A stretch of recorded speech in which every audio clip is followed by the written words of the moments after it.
Hello friends, once again welcome back our YouTube channel Times Career. I hope कि आप लोग बहुत ही अच्छे होंगे और आप लोग की जो तैयारी है वो बहुत ही मस्त चल रहा होगा। तो इससे पहले हम लोग मॉडर्न फिजिक्स का लेक्चर नंबर 1 को देख चुके हैं और हम लोगों ने स्टडी किया था इलेक्ट्रॉन के बारे में कि इलेक्ट्रॉन का खोज किसने किया है, इलेक्ट्रॉन पर चार्ज क्या होता है, मास क्या होता है, चार्ज का मान कौन निकाला था, और साथ ही साथ इलेक्ट्रॉन इमिशन, इलेक्ट्रॉन का उत्सर्जन कैसे होता है और इसे कितने भागों में डिवाइड किया गया था। आज का जो हमारा टॉपिक है वो बहुत ही बेहतरीन टॉपिक है और वो टॉपिक है क्वांटम थ्योरी। क्वांटम थ्योरी दिया था मैक्स प्लांक ने। किसने दिया था? मैक्स प्लांक एक वैज्ञानिक था और ये 1900 ईस्वी में दिया था। और इसी थ्योरी को 5 साल बाद अल्बर्ट आइंस्टीन ने थोड़ा सा मॉडिफाइड किया और फोटो इलेक्ट्रिक इफेक्ट का सफल व्याख्या प्राप्त कर लिया। यह दिया था अल्बर्ट आइंस्टीन, तो शॉर्ट में हम लोग आइंस्टीन ही लिखते हैं, और यह दिया गया था 1905 ईस्वी में। अब है कि कहानी क्या है, बात क्या है, क्यों दिया गया थ्योरी, और यह दिया गया है लाइट के संबंध में, प्रकाश के संबंध में। जैसा कि आप लोग जानते हैं, आप लोग को मैंने बताया था वेव ऑप्टिक्स में कि सर्वप्रथम प्रकाश के बारे में जो कंसेप्ट दिया था वो कौन दिया था? रेने दाकार्ते ने दिया था 1637 ईस्वी में। लेकिन उसने लिखित नहीं दिया था। क्या नहीं दिया था? लिखित नहीं दिया था। और साइंस को चाहिए ऑथेंटिक प्रूफ चाहिए, ठीक है, ऑरल लैंग्वेज उसको मान्यता नहीं दिया गया। फिर आया अपना न्यूटन भाई आया, ठीक है। कब आया? आप लोग को मालूम ही है कि 1675 ईस्वी में न्यूटन आया और न्यूटन ने क्या बोला कि प्रकाश जो है छोटे छोटे पार्टिकल्स के रूप में, प्रकाश जो है छोटे छोटे पार्टिकल्स के रूप में चलते हैं और ये पार्टिकल्स जो है निरंतर और अनगिनत रूप से निकलते रहता है। और इन छोटे छोटे पार्टिकल्स को उसने नाम दिया कॉर्पुस्कुल्स नाम दिया। क्या नाम दिया? कॉर्पुस्कुल्स नाम दिया, जिसे हिंदी में कणिकाएं कहते हैं, ठीक है। लेकिन इसने प्रकाश की बहुत सारी चीजों को एक्सप्लेनेशन नहीं कर पाया और कॉर्पुस्कुलर थ्योरी, कणिका सिद्धांत को अमान्यता करार कर दिया गया। फिर 3 साल बाद 1678 में आया हाइगेन्स, और हाइगेन ने क्या बोला कि प्रकाश जो है वेव के रूप में संचारित होती है। किसके रूप में संचारित होती है? प्रकाश वेव के रूप में संचारित होती है, तरंग के रूप में संचारित होती है। और इन्होंने प्रकाश की बहुत सारी घटनाओं को व्याख्या कर दिया और वेव थ्योरी को मान्यता मिल गया, हाइगेन्स को मिल गया। लेकिन फिर भी कुछ घटनाओं का व्याख्या वेव थ्योरी नहीं कर पाता है, जैसे फोटो इलेक्ट्रिक इफेक्ट का सफल व्याख्या वेव थ्योरी नहीं कर पा रहा है। जीमान इफेक्ट की व्याख्या, कॉम्पटन इफेक्ट की व्याख्या आपका जो है वेव थ्योरी नहीं कर पाता है। फिर आते हैं हमारे मैक्स प्लांक 1900 ईस्वी में क्वांटम थ्योरी लेकर, और उन्होंने क्या बोला मैक्स प्लांक ने कि प्रकाश जो है ऊर्जा के छोटे छोटे पैकेट्स के या बंडल के रूप में संचारित होती है, ठीक है। प्रकाश जो है ऊर्जा के छोटे छोटे बंडलों के रूप में संचारित होती है और इन बंडलों को क्वांटा या फिर फोटोन कहा जाता है। क्वांटा और या फिर क्या कहा जाता है? फोटोन कहा जाता है। देखो कहानी कैसे लंबी बढ़ रही है।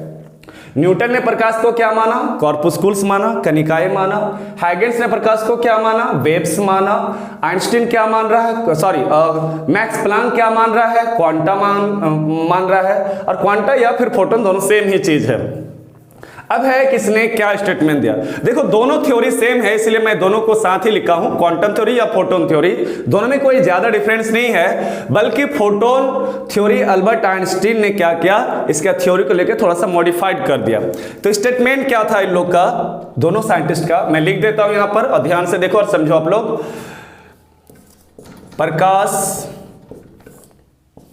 ऊर्जा की, ऊर्जा मतलब क्या होता है? एनर्जी। ऊर्जा एनर्जी के छोटे छोटे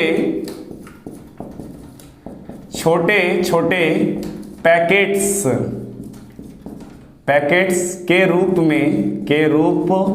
में संचारित होती है, जिसे क्वांटा, देखो भाई क्वांटा है, कांटा मत पढ़ना, क्वांटा या फोटोन कहा जाता है। प्रत्येक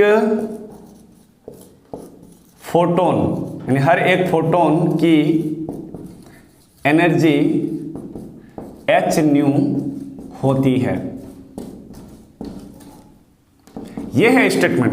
ध्यान से देखो, समझो, ठीक है, और आपको याद हो जाएगा। मैं इतना तो बोल सकता हूं कि अगर आप ध्यान से अगर एक बार पढ़ेंगे, सुनेंगे, तो मुझे नहीं लगता है कि आपको कलम चलाने की भी आवश्यकता है। मैं इतना तो दावा के साथ बोल सकता हूं कि अगर आप ध्यान से देखेंगे तो ऑटोमेटिकली आपको याद हो जाएगा। बहुत सारे लोग क्या करते हैं, सुनते नहीं हैं, समझते नहीं है, बस लिखते रहते हैं। अरे भाई, पहले सुनो, समझो, देखो।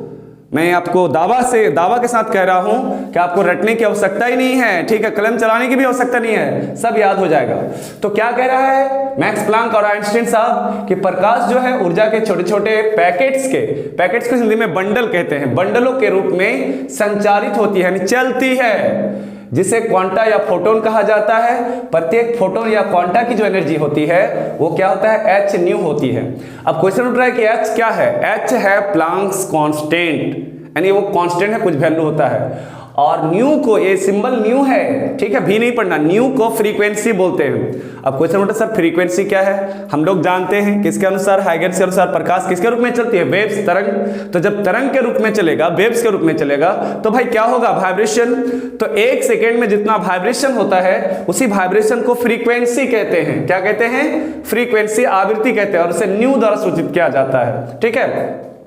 तो अगर आपको क्वांटम थ्योरी या फोटोन थ्योरी बोलने के लिए कह रहा है तो आप इसको आसानी से लिख सकते हैं और आपको आई होप याद हो ही गया होगा। अब आइए उसने क्या क्या प्रूव किया। अल्बर्ट आइंस्टीन ने क्वांटम थ्योरी को लेकर जो है फोटो इलेक्ट्रिक इफेक्ट का सफल व्याख्या कैसे प्राप्त किया, आइए देखते हैं और आगे बढ़ते हैं हम लोग। अब यहां पर हम लोग कहेंगे कि एनर्जी ऑफ फोटोन की ऊर्जा E बराबर, तो एनर्जी का सिंबल क्या होता है? एनर्जी ऑफ फोटोन की ऊर्जा E बराबर क्या फॉर्मूला होता है? H न्यू होता है। समीकरण से क्या मान लिए? 1 मान लिए। अच्छा, अभी हम बता रहे थे आप लोग को कि where H equal to Planck's Planck's नियतांक, और इसका जो मान होता है ना वो 6.67 into 10 to the power -34 joule second होता है, जूल सेकेंड, ठीक है। याद रखना कि H को क्या बोलते हैं? प्लांक्स कांस्टेंट, ये कांस्टेंट होता है।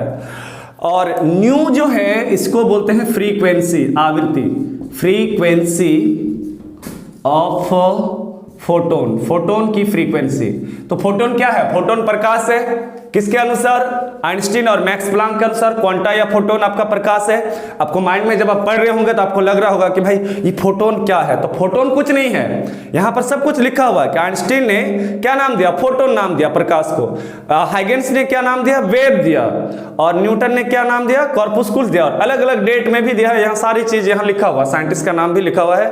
और ये सोर्स ऑफ लाइट है, प्रकाश स्रोत है जहां से प्रकाश निकलते रहता है। तो न्यू को बोलते हैं फ्रीक्वेंसी ऑफ फोटोन की आवृत्ति।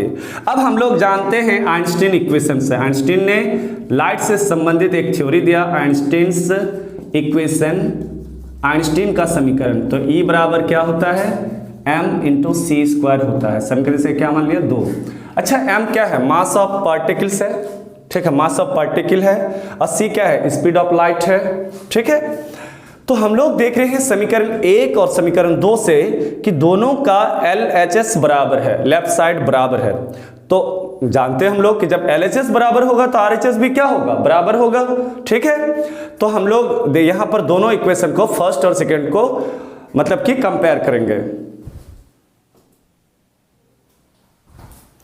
तो यहां पर हम लोग कहेंगे कि from equation first and second, समीकरण 1 और 2 से वी गेट हम लोग पाते हैं, ठीक है, यानी कंपेयर हो रहा है इक्वेशन 1 और 2। तो सबसे पहले समीकरण 1 का RHS देखिए क्या है? H न्यू है। और यहां पर देखो कि इसका क्या है समीकरण 2 का? m इंटू सी स्क्वायर। तो H न्यू और सी स्क्वायर आके क्या होगा? भाग लग जाएगा, बराबर m। तो m बराबर H न्यू बटे क्या हो जाएगा? सी स्क्वायर।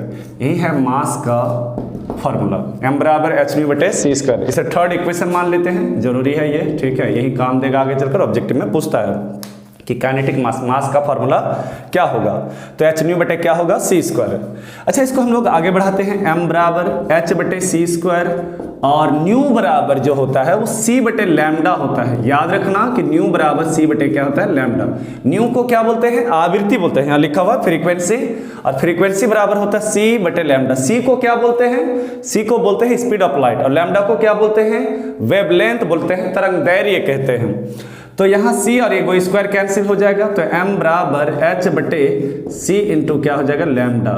m बराबर h बटे c इंटू क्या हो जाएगा, लैम्डा हो जाएगा। ठीक है, आई होप कि ये क्लियर है आप लोग का। ये चौथा हम लोग समीकरण मान लेते हैं, ये दोनों फार्मूला मास का है।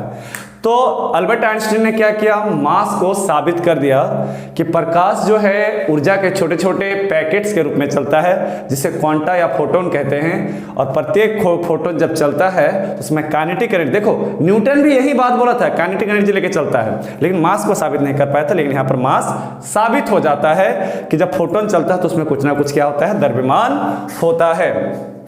तो ये हो गया एनर्जी का फॉर्मूला, ठीक है, और ये दोनों आपका मास का फॉर्मूला है। अब है कि जब कोई ऑब्जेक्ट गति करता है, क्या करता है, गति करता है, तो उसमें मोमेंटम होता है। तो हम लोग मोमेंटम को भी देखेंगे और मोमेंटम का भी फॉर्मूला निकालेंगे, क्योंकि काफी इंपॉर्टेंट है। मास हुआ, मोमेंटम हुआ, इसको मैं फिलहाल मिटा रहा हूँ स्टेटमेंट को आप लोग के सामने से, और ध्यान से देखो और बारीकी से समझो कि क्या होता है। तो नाउ अब हम लोग कहेंगे यहाँ पर मोमेंटम। तो मोमेंटम को क्या बोलते हैं, संवेग बोलते हैं। तो आप लोग संवेग समझ ही रहे हैं, जैसे कि मान लो कि आप सिंगल चल रहे हैं, बिल्कुल एकदम ठीक है, सिंपल चल रहे हैं, सिंगल चल रहे हैं, लेकिन अगर आप कुछ सर में उठा लेते हैं 10 kg 20 kg तो आपको भारी बुझाने लगता है। तो आप बताइए कि जब आप सिंपल चल रहे थे, कुछ सामान लेके नहीं चल रहे थे, तो कैसा बुझाता है, और जब कुछ लेके चलते हैं तो कैसा बुझाता है, तो दोनों में डिफरेंस होता है। ठीक है, तो जब कोई सामान लेके चलते हैं तो उस समय गति की मात्रा क्या हो जाता है, ज़्यादा होता है, और जब गति की मात्रा ज़्यादा हो जाता है तो मोमेंटम भी क्या हो जाता है, ज़्यादा हो जाता है। हमारी जो सांसें होती है, ब्लड होती है, जो हम लोग चलते हैं, तो गति की मात्रा ही क्या कहलाता है, मोमेंटम, संवेग कहलाता है। इसे हिंदी में संवेग कहते हैं, और इसका फॉर्मूला होता है mass into velocity of light या स्पीड। तो स्पीड ऑफ लाइट क्या होगा, c, m का मान यहां से उठाओ, h न्यू बटे c स्क्वायर, और गुना c और स्क्वायर क्या हुआ, कैंसिल, तो h न्यू बटे क्या हो जाएगा, c। याद रखना ये फॉर्मूला है। अब यहां पर हम लोग कहेंगे p बराबर m का मान ये वाला रखो, तो h बटे c इंटू क्या होता है, लैम्डा, गुना c कैंसिल, तो h बटे क्या होगा, लैम्डा।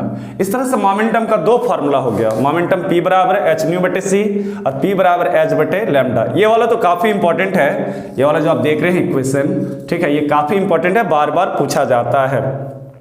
इसका मतलब है कि जब गति होगा तो क्या होगा, मोमेंटम होगा, जब गति होगा तो यहाँ पर मास प्रूव हो चुका है। तो आई होप कि ये बात आप लोग को 100% समझ में आ गया होगा। छोटा सा थ्योरी है, इसको लिख लो, ठीक है। अगर आपसे मास का फॉर्मूला या व्यंजक मांग रहा है तो इतना दे सकते हैं, अगर मोमेंटम निकालने बोल रहा है तो आप निकाल सकते हैं आसानी से। इससे पहले हम लोग स्टेटमेंट को जाने थे। तो ये था क्वांटम थ्योरी और फोटोन थ्योरी, ठीक है। और इस तरह से क्वांटम और फोटोन थ्योरी ये साबित कर देता है कि लाइट जो है जब चलती है तो अपने साथ मास लेके चलती है, लेकिन जब लाइट रेस्ट में आती है तो उसका मास जीरो हो जाता है। नहीं, रेस्ट मास जो होता है फोटोन का वो जीरो हो जाता है, क्योंकि वो अपना अस्तित्व को समाप्त कर देता है। तो अब हम लोग के सामने जो टॉपिक है वो है properties of photon and quanta. इससे पहले हम लोग क्वांटम थ्योरी और फोटोन थ्योरी के बारे में स्टडी कर रहे थे, और जैसा कि हम लोग देख रहे थे कि क्वांटम थ्योरी का जो प्रतिपादन किया है वो मैक्स प्लांक ने 1900 ईस्वी में किया था, और फोटोन थ्योरी का जो प्रतिपादन है, देखो दोनों सेम थ्योरी है, ये अल्बर्ट आइंस्टीन ने ये नाम दिया गया था, क्योंकि प्रकाश को मैक्स प्लांक के द्वारा क्वांटा माना गया था और आइंस्टीन ने उसे फोटोन नाम दिया। ज़्यादा डिफरेंट नहीं, दोनों सेम चीज़ है, बल्कि अल्बर्ट आइंस्टीन ने उसको थोड़ा सा मॉडिफाइड किया। अब हम लोग जानेंगे कि फोटोन या क्वांटा का जो प्रॉपर्टीज है वो क्या क्या है। सबसे इंपॉर्टेंट बात है कि कई बार इसे शॉर्ट क्वेश्चन में पूछ लेता है कि right any two properties of photon या क्वांटा, यानी फोटोन या क्वांटा का दो गुणों या विशेषताओं को लिखो। देखो आपके सामने कितने पॉइंट्स हैं, लगभग 7 पॉइंट्स हैं। साथ ही साथ हर एक पॉइंट एक ऑब्जेक्टिव क्वेश्चन लेके खड़ा हो जाता है। तो जैसा कि मैंने आपको वीडियो लेक्चर में बताया था कि मॉडर्न फिजिक्स जो है वो ऑब्जेक्टिव के लिए और शॉर्ट क्वेश्चन के लिए काफी फेमस है। इसीलिए इसका एक एक लाइन को, एक एक स्टेटमेंट को, एक एक फॉर्मूला को बारीकी से देखे, हर एक लाइन एक ऑब्जेक्टिव क्वेश्चन लेके खड़ा हो जाएगा। तो फोटोन थ्योरी या क्वांटम थ्योरी में यह बताया गया था कि प्रत्येक जो प्रकाश जो होती है वो ऊर्जा के छोटे छोटे बंडलों के रूप में चलता है और इन छोटे छोटे बंडलों को क्वांटा या फोटोन कहा जाता है। और प्रत्येक क्वांटा या फोटोन की जो एनर्जी होती है, जैसा कि मैंने यहाँ पर लिख के रखा है कि एनर्जी ऑफ फोटोन, तो इसका जो एनर्जी होता है वो क्या होता है, एच न्यू होता है। क्या होता है, एच न्यू। एच को क्या बोलते हैं, प्लांक्स कांस्टेंट, जैसा कि मैंने आप लोगों को थ्योरी जब प्रूव कर रहे थे, ठीक है, तब बताया था। न्यू को बोलते हैं फ्रीक्वेंसी ऑफ फोटोन, यानी फोटोन की फ्रीक्वेंसी न्यू होता है। अच्छा, एक बात और जानते हैं कि एच और न्यू बराबर क्या होता है, सी बटे लैम्डा होता है। तो यहां पर हम लोग न्यू बराबर जानते हैं, सी बटे क्या होता है, लैम्डा होता है। और लैम्डा को क्या बोलते हैं, वेवलेंथ बोलते हैं, तरंगदैर्घ्य बोलते हैं। तो याद रखिएगा ये फोटोन का दो फॉर्मूला है और दोनों इंपॉर्टेंट है और दोनों में से कोई बार बार ऑब्जेक्टिव में पूछा जाता है। 4 ऑप्शन देगा जिनमें से एक ऑप्शन या तो ये हो सकता है, अगर फ्रीक्वेंसी नहीं होगा तो फिर एस सी बटे क्या होगा, लैम्डा होगा। आप क्वेश्चन बैंक को भी पलट कर देख सकते हैं कि किस टाइप का क्वेश्चन पूछा जाता है। एकदम सिंपल सा क्वेश्चन रहता है कि फोटोन की ऊर्जा होती है, तो फोटोन की ऊर्जा का फॉर्मूला क्या होता है, एच न्यू, और न्यू बराबर क्या होता है, सी बटे लैम्डा।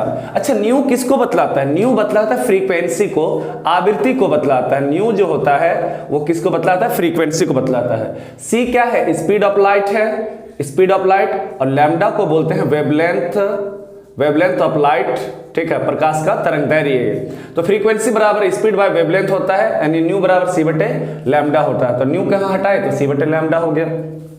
तो काफी इंपॉर्टेंट है। सबसे पहली बात है कि प्रत्येक फोटोन की एनर्जी जो होता है वो एच न्यू या एस सी बटे क्या होता है, लैम्डा होता है। अब आइए हम लोग जानते हैं मोमेंटम। जैसा कि मैंने थ्योरी में बताया था कि अगर कोई भी ऑब्जेक्ट या कोई भी चीज अगर गति करता है तो गति की कुछ ना कुछ मात्रा होता है और इस गति की मात्रा को ही क्या बोलते हैं, मोमेंटम कहते हैं। तो मोमेंटम का फॉर्मूला जस्ट अभी मैंने प्रूव किया आप लोग के सामने, इससे कुछ ही देर पहले। इसका फॉर्मूला होता है एच बटे क्या होता है, लैम्डा होता है। P बराबर क्या होता है, एच बटे लैम्डा होता है। और दूसरा फॉर्मूला होता है, इसका जो दूसरा फॉर्मूला होता है वो A होता है एच न्यू और बटे क्या होता है, C होता है। ये दूसरा फॉर्मूला है। पहला फॉर्मूला क्या है, P बराबर H बटे लैम्डा, और दूसरा फॉर्मूला होता है H न्यू बटे C। चूंकि आप लोग जानते हैं कि C न्यू बराबर C बटे क्या होता है, लैम्डा, तो यहाँ पर C कैंसिल हो जाएगा, तो H बटे क्या होगा, लैम्डा होगा। तो ये दोनों फॉर्मूला मोमेंटम का होता है, याद रखना आप लोग को, जो काफी इंपॉर्टेंट है। ठीक है, चलिए अब हम लोग जो है आगे की ओर बढ़ते हैं। ये हो गया मोमेंटम। तीसरा है मास। आपको ये जो पॉइंट है, थर्ड पॉइंट, काफी इंपॉर्टेंट है। इस मास को साबित किया था अल्बर्ट आइंस्टीन ने, और मास का फॉर्मूला होता है, मास का जो फॉर्मूला होता है वो क्या होता है, एच न्यू बटे सी स्क्वायर होता है। और दूसरा फॉर्मूला होता है इसका एच बटे सी इंटू लैम्डा होता है, एच न्यू बटे सी स्क्वायर, या बराबर दूसरा फॉर्मूला होता है एच बटे सी इंटू लैम्डा। अच्छा, एच क्या है, प्लांक्स कांस्टेंट है, अभी थ्योरी में बताया गया था। न्यू क्या है, फ्रीक्वेंसी है, प्रकाश का जो वाइब्रेशन है। सी हो गया स्पीड ऑफ लाइट, प्रकाश की चाल हो गया अलग अलग मीडियम में, और लैम्डा हो गया वेवलेंथ। अच्छा, इस जो मास है फोटोन का, इसी को बोलते हैं काइनेटिक मास, यानी जब फोटोन प्रकाश जब चलती है तो प्रकाश किसके रूप में चलती है, फोटोन या क्वांटा, और उसमें कुछ द्रव्यमान होता है। ठीक है, जैसे कि इससे पहले हमने थ्योरी में प्रूव किया था। इस मास को बोला जाता है काइनेटिक मास, गतिक द्रव्यमान कहा जाता है। लेकिन जब फोटोन रुकता है, जब रेस्ट मोड में आता है, तो इसका जो रेस्ट मास होता है वो 0 होता है। ये काफी इंपॉर्टेंट पॉइंट है कि प्रकाश जब रुक जाती है तो वो उसमें जो फोटोन होते हैं या क्वांटा होते हैं वो अपना अस्तित्व को क्या करता है, समाप्त कर देता है, यानी इस दुनिया से उसका अस्तित्व समाप्त हो जाता है और उसका रेस्ट मास 0 हो जाता है। तो ये कई बार ऑब्जेक्टिव में पूछा गया है, काफी VVI पॉइंट है कि फोटोन का जो रेस्ट मास होता है वो क्या होता है, 0 होता है। 0 इसलिए होता है क्योंकि फोटोन प्रकाश रुकने के बाद वो अपना अस्तित्व को क्या कर देता है, समाप्त कर देता है। लेकिन जब फोटोन चलता है तो अपने साथ द्रव्यमान लेके चलता है, और इस द्रव्यमान को काइनेटिक मास गतिक द्रव्यमान कहा जाता है और इसका फार्मूला होता है h/c², या दूसरा फार्मूला होता है h/c इंटू लैम्डा। ठीक है, तो ये तीनों जो है आपके पास फार्मूला है। पहला फार्मूला हमारा एनर्जी का है, दूसरा फार्मूला हमारा मोमेंटम का है और तीसरा फार्मूला हमारा क्या है, मास है। ये तीनों पॉइंट को आप लोग नोट कर ले और एक दो बार अच्छा से पढ़ ले। ठीक है, थ्योरी में भी आप लोग को प्रूव करके हम बताए कि कहाँ से कौन सा फार्मूला आया, जैसे मास को प्रूव किए दोनों फार्मूला को, मोमेंटम को प्रूव किए। ठीक है, स्टेटमेंट ही है ये h न्यू, चूंकि ये स्टेटमेंट दिया गया था प्लांक्स के, मैक्स प्लांक के द्वारा। अब हम लोग चौथा पॉइंट की ओर चलेंगे। देखो, फोटोन जो होता है वो इलेक्ट्रिकली न्यूट्रल होता है, यानी उस पर कोई चार्ज नहीं होता है। तो जो चार्ज नहीं होगा, जिस पर नेगेटिव चार्ज नहीं होगा, जिसमें पॉजिटिव नहीं, वो क्या होता है, उदासीन होता है। उदासीन को इंग्लिश में क्या बोलते हैं, न्यूट्रल कहा जाता है। और कैसा न्यूट्रल, इलेक्ट्रिकली न्यूट्रल, यानी उस पर कोई चार्ज नहीं होता है। इसीलिए फोटोन जो है इलेक्ट्रिक और मैग्नेटिक फील्ड में डिफ्लेक्टेड नहीं होता है, जैसा कि यहां पर लिखा हुआ डिफ्लेक्टेड नहीं होते हैं। मान लो कि ये फोटोन निकल रहा है, प्रकाश निकल रहा है, इधर मैग्नेटिक फील्ड है, इधर इलेक्ट्रिक फील्ड है। तो फोटोन निकलने के दौरान जो फोटोन्स होते हैं वो ना तो इलेक्ट्रिक फील्ड की ओर मुड़ता है और ना तो मैग्नेटिक फील्ड की ओर मुड़ता है। वो इसीलिए नहीं मुड़ता है क्योंकि उस पर कोई चार्ज नहीं होता है। तो जिस पर चार्ज नहीं होगा वो क्या होता है, न्यूट्रल होते हैं। तो चौथा पॉइंट भी काफी इंपॉर्टेंट है। अब है कि प्रकाश की तीव्रता पर, इंटेंसिटी ऑफ लाइट जो है वो नंबर ऑफ फोटोन्स पर डिपेंड्स करती है। अब यहां पर इस बात को समझो गौर से। मान लो कि गर्मी का दिन है, सुबह 7 बज रहा है और दोपहर 1 बज रहा है या 12 बज रहा है, किस समय आपको ज़्यादा गर्मी लगेगी? तो आप बोलेंगे कि सर 12-1 बजे ज़्यादा गर्मी होती है। क्यों होती है गर्मी ज़्यादा? क्योंकि प्रकाश की इंटेंसिटी ज़्यादा होती है। तो प्रकाश की जब इंटेंसिटी ज़्यादा होती है तो that means number of photons भी उस समय क्या होता है, अधिक होता है। यही वजह है कि जब धूप ज़्यादा गिरती है तो आपका जो है सोलर सेल ज़्यादा चार्ज होता है। क्यों? क्योंकि नंबर ऑफ फोटोन ज़्यादा होता है। तो जब फोटोन ज़्यादा होगा तो चार्ज भी ज़्यादा होगा, इलेक्ट्रॉन का भी उत्सर्जन ज़्यादा होगा। तो प्रकाश की जो इंटेंसिटी है, तीव्रता है, वो नंबर ऑफ फोटोन्स, फोटोन की संख्या पर निर्भर करती है। ये बात याद रखोगे, काफ़ी इंपॉर्टेंट है ऑब्जेक्टिव की दृष्टि से। छठा पॉइंट है कि फोटोन जो है सीधी रेखा में गमन करते हैं, सीधी रेखा में गमन करते हैं, किधर भी नहीं मुड़ते हैं। क्यों? क्योंकि यह एक इलेक्ट्रोमैग्नेटिक वेव्स है, इस पर कोई चार्ज नहीं होते हैं। ठीक है, तो याद रखना कि फोटोन जो होता है वो सीधी रेखा में गमन करते हैं। और कैसा वेव्स है? इलेक्ट्रोमैग्नेटिक वेव्स है। पूछ सकता है ऑब्जेक्टिव में कि फोटोन कैसा वेव्स है? इलेक्ट्रोमैग्नेटिक वेव्स है।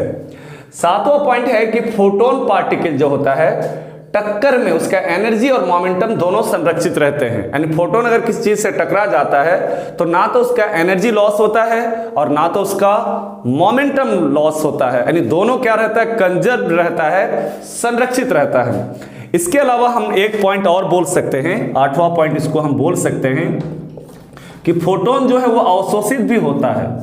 क्या होता है? अवशोषित हो सकता है। फोटोन अवशोषित हो सकता है किसी सरफेस के द्वारा, किसी मीडियम के द्वारा, किसी वस्तु के द्वारा, और नया फोटोन का सृजन भी हो सकता है, यानी नया फोटोन का निर्माण भी हो सकता है। ये 8वां पॉइंट है। ठीक है, ये 8 पॉइंट एक के ऊपर एक है। इस तरह से मानिए कि ये 8 पॉइंट 8 ऑब्जेक्टिव लेके है और साथ ही साथ एक शॉर्ट क्वेश्चन भी लेके आता है।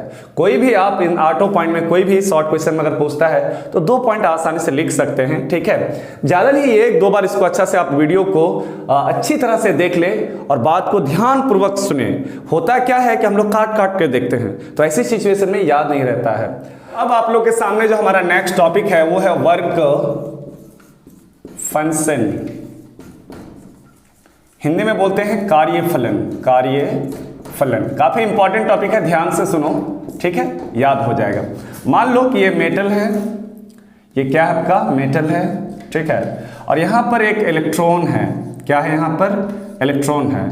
अब है कि यहां पर फोटोन आपतित हो रही है। क्या आपतित हो रही है? फोटोन आ रही है। ठीक है, और ये इलेक्ट्रॉन फोटोन में जो एनर्जी है वो पाकर बाहर निकल जाता है। क्या हो जाता है? बाहर निकल जाता है। तो इलेक्ट्रॉन क्या करता है, यहां से लेकर यहां तक, यहां से इस बिंदु से लेकर यहां तक आने में जो उसको एनर्जी का रिक्वायर होता है, जो एनर्जी आवश्यक होता है, उसी एनर्जी को क्या कहते हैं? वर्क फंक्शन कहते हैं, कार्यफलन कहते हैं। ध्यान से सुनिए, एक बार याद हो जाएगा। वह मिनिमम एनर्जी, न्यूनतम ऊर्जा जिससे इलेक्ट्रॉन्स मेटल सरफेस से बाहर निकल सके, उस मिनिमम एनर्जी को क्या बोलते हैं, कार्यफलन कहा जाता है। क्या कहा जाता है, कार्यफलन। यानी वह मिनिमम एनर्जी जिससे इलेक्ट्रॉन्स मेटल सरफेस से बाहर निकल सके, उस एनर्जी को क्या बोलते हैं, कार्यफलन कहते हैं।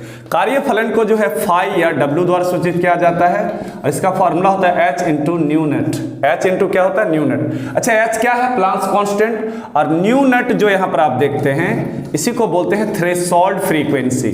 कौन सा फ्रीक्वेंसी बोलते हैं, थ्रेशोल्ड फ्रीक्वेंसी। अब क्वेश्चन उठ रहा है सर फ्रीक्वेंसी तो समझते हैं लेकिन थ्रेशोल्ड फ्रीक्वेंसी नहीं समझ रहे हैं। हिंदी में कहते हैं इसे देहली आवृत्ति। देहली, देखो दिल्ली नहीं, देहली। वैसे वहाँ के लोग जो है, दिल्ली के लोग या हरियाणा के लोग देहली ही बोलते हैं, लेकिन ये दूसरा वाला देहली है, यहाँ पर फिजिक्स वाला देहली है, ठीक है। H प्लांक्स कांस्टेंट और न्यू नेट को थ्रेशोल्ड फ्रीक्वेंसी कहते हैं, देहली आवृत्ति। अब मान लो कि एक फोटोन आ रहा है और फोटोन जो है H न्यू, फोटोन का जो एनर्जी होता है वो क्या होता है, H न्यू होता है, और इसको जो यहाँ से यहाँ तक जो एनर्जी चाहिए वो क्या होता है, H न्यू नेट होता है। तो दोनों में H सेम है, दोनों में H क्या है, सेम। तो मान लो कि इसके पास 10 जूल एनर्जी है, यानी H न्यू का जो मान है वो 10 जूल है, और यहाँ से यहाँ तक को इलेक्ट्रॉन निकालने के लिए जो है इलेक्ट्रॉन को यहाँ से यहाँ तक आने के लिए 6 जूल चाहिए, सपोज डेट मान लो यहाँ पर, ठीक है। तो इसका मतलब है कि इलेक्ट्रॉन यहाँ से लेके यहाँ तक इस सरफेस तक, मेटल सरफेस तक आने में कितना जूल एनर्जी ले लेगा, 6 जूल ले लेगा। और इस फोटोन के पास कितना एनर्जी है, 10, तो 10 में 6 ले लेगा तो बचेगा कितना, 4, और 4 के सहारे फिर इलेक्ट्रॉन यहाँ पर क्या होने लगेगा, चलने लगेगा, ठीक है, और सिस्टम तक जाएगा। अब है कि अगर मान लो कि इस फोटोन की ऊर्जा अगर 20 जूल है और ये 6 लेता है, तो 20 में 6 घटाएंगे तो कितना बचेगा, 14 जूल। तो 14 जूल जितना ज्यादा एनर्जी बचेगा वो इलेक्ट्रॉन क्या करेगा, मेटल सरफेस से बाहर चला जाएगा और वो काइनेटिक एनर्जी में बदल जाएगा। काइनेटिक एनर्जी मतलब कि इलेक्ट्रॉन की गति के दौरान जो उसको एनर्जी की आवश्यकता होती है उसको काइनेटिक एनर्जी कहा जाता है, ठीक है। तो थ्रेशोल्ड फ्रीक्वेंसी हो गया कि इलेक्ट्रॉन को यहां से लेके यहां तक सरफेस तक आने के लिए एक मिनिमम फ्रीक्वेंसी की आवश्यकता होती है, और इस मिनिमम फ्रीक्वेंसी को क्या बोलते हैं, थ्रेशोल्ड फ्रीक्वेंसी बोलते हैं। तो वर्क फंक्शन का फॉर्मूला इसे फाई या डब्ल्यू द्वारा सूचित किया जाता है, फाई या डब्ल्यू द्वारा, और इसका फॉर्मूला होता है H इंटू न्यू नेट, ठीक है। दूसरा है कि वर्क फंक्शन को EV द्वारा मापा जाता है, और EV का पूरा नाम होता है इलेक्ट्रॉन वोल्ट। क्या होता है, इलेक्ट्रॉन वोल्ट, और इसका जो मान होता है इलेक्ट्रॉन वोल्ट का 1.6 into 10 to the power -19 joule होता है। काफी इंपॉर्टेंट है, याद रखना कि वर्क फंक्शन, कार्यफलन को किसके द्वारा मापा जाता है, EV, इलेक्ट्रॉन वोल्ट द्वारा। इलेक्ट्रॉन वोल्ट का मान कितना होता है, 1.6 इंटू 10 टू पावर -19 जूल होता है। अब है कि मेटल के नेचर पर डिपेंड करता है। अगर मेटल का नेचर अलग अलग, जो मेटल होता है उसका नेचर क्या होता है, अलग अलग होता है, तो उसका वर्क फंक्शन भी क्या होगा, अलग अलग होगा। सबसे कम होता है सीजियम का, और सबसे जो ज्यादा होता है वो प्लेटिनम का होता है। आप लोग बुक में देख सकते हैं, जो आपको अगर NCERT बुक है या SBPD या फिर जो भी बुक है, आप देख सकते हैं कि एक तरफ मेटल दिया हुआ है और एक तरफ जो है उसका वर्क फंक्शन दिया हुआ है, कार्यफलन दिया हुआ है। जैसे सोडियम, तो सोडियम का जो होता है 2.75 इलेक्ट्रॉन वोल्ट होता है। इसी तरह से प्लेटिनम का 5 पॉइंट समथिंग होता है, सीजियम का 2 पॉइंट समथिंग होता है। देखो मान तो मुझे एग्जैक्ट याद नहीं है, लेकिन अप्रोक्स इसका जो है इतना इतना इलेक्ट्रॉन वोल्ट है। 2 पॉइंट समथिंग जो होता है वो सीजियम का होता है, प्लेटिनम का सबसे ज्यादा होता है 5 पॉइंट समथिंग होता है, और सोडियम का जो एग्जैक्ट मान होता है वो 2.75 होता है। तो इसको आप लोग बुक से नोट कर ले, या फिर मैं जो है इसका जब PDF भेजूंगा तो ये आपको PDF मैं प्रोवाइड कर दूंगा, कोई दिक्कत नहीं है। फिर से एक बार ध्यान से सुनिए, मेरे ख्याल से आप लोग को याद हो जाएगा, वह मिनिमम एनर्जी जिससे इलेक्ट्रॉन्स मेटल सरफेस से बाहर निकल सके, उस मिनिमम एनर्जी को वर्क फंक्शन कहते हैं। इसे फाई या डब्ल्यू द्वारा सूचित किया जाता है, और इसका फॉर्मूला होता है H into new net. H हो गया प्लांक्स कांस्टेंट, ये तो पहले ही हम बता चुके हैं, और न्यू नेट को बोलते हैं थ्रेशोल्ड फ्रीक्वेंसी, यानी इलेक्ट्रॉन्स को बाहर निकलने के लिए एक मिनिमम फ्रीक्वेंसी की आवश्यकता होती है, और इस मिनिमम फ्रीक्वेंसी को क्या बोलते हैं, थ्रेशोल्ड फ्रीक्वेंसी, देहली आवृत्ति बोलते हैं। इसे इलेक्ट्रॉन वोल्ट द्वारा मापा जाता है, और एक इलेक्ट्रॉन वोल्ट का मान होता है 1.6 into 10 to the power 19 coulomb. अलग अलग मेटल का नेचर अलग अलग होता है, इसलिए उसका वर्क फंक्शन भी क्या होगा, अलग अलग होगा। जैसे सीजियम का सबसे कम होता है, प्लेटिनम का ज़्यादा होता है, एल्युमिनियम का 4 पॉइंट समथिंग होता है, या फिर और सोडियम, पोटेशियम, ये जितने भी एलिमेंट्स देख रहे हैं, मेटल्स देख रहे हैं, सबका वर्क फंक्शन अलग अलग होता है, क्योंकि सबका नेचर क्या है, अलग अलग है। आई होप कि ये वीडियो आप लोग को बहुत ही अच्छा लगा होगा।